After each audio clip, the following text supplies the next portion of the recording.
महर्षि वाल्मीकि द्वारा रचित हिंदू धर्म ग्रंथ रामायण में उल्लेख मिलता है कि रावण के बेटे का नाम मेघनाद था। उसका एक नाम इंद्रजीत भी था।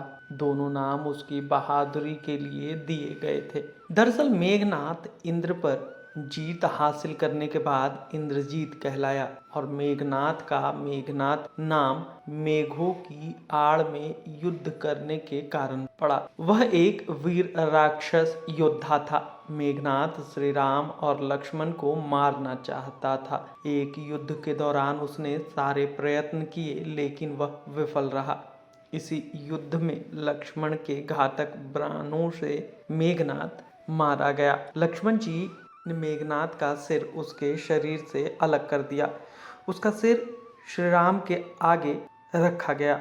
उसे वानर और रीछ देखने लगे। तब श्री राम ने कहा, इसके सिर को संभाल कर रखो।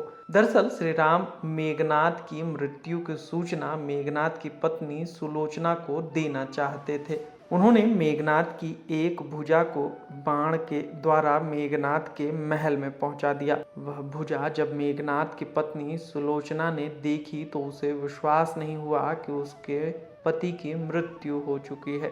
उसने भुजा से कहा, अगर तुम वास्तव में मेघनाद की भुजा हो तो मेरी दुविधा को लिखकर दूर करो। सुलोचना का इतना कहते ही भुजा हरकत करने लगी। तब एक सेविका ने उस भुजा को खड़िया लाकर हाथ में रख दी।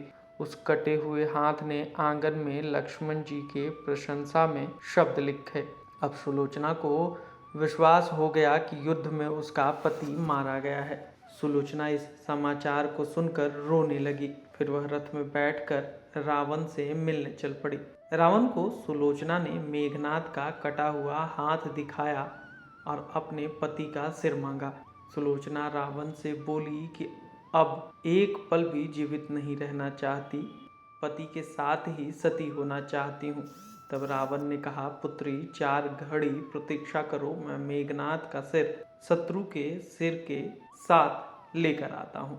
लेकिन सुलोचना को रावण की बात पर विश्वास नहीं हुआ। तब सुलोचना मंदोदरी के पास गई। तब मंदोदरी में कहा कि तुम राम के पास जाओ, वो बहुत दयालु हैं। सुलोचना जब राम के पास पहुंची तो उसका परिचय विभीषण ने कराया।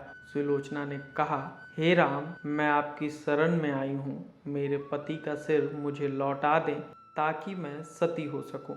राम सुलोचना की दशा देखकर दुखी हो गए। उन्होंने कहा, मैं तुम्हारे पति को अभी जीवित कर देता हूँ। इस बीच उसने अपनी आप बीती भी सुनाई। सुलोचना ने कहा, मैं नहीं चाहती कि मेरे पति जीवित होकर संसार के कष्टों को भोगें। मेरे लिए सौभाग्य की बात है कि आपके दर्शन हो गए। मेरा जन्म सार्थक हो गया।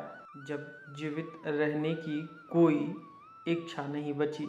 राम के कहने पर सुग्रीव मेघनाद का सिर ले आए, लेकिन उसके मन में यह आशंका थी कि मेघनाद के कटे हाथ ने लक्ष्मण का गुणगान कैसे किया।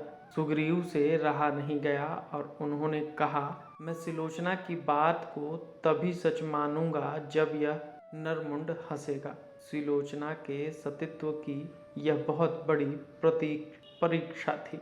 उसने कटे हुए सिर से कहा, हे स्वामी, जल्दी हंसिए, वरना आपके हाथ ने जो लिखा है उसे ये सब सत्य नहीं मानेंगे। इतना सुनते ही मेघनाद का कटा सिर जोर जोर से हंसने लगा।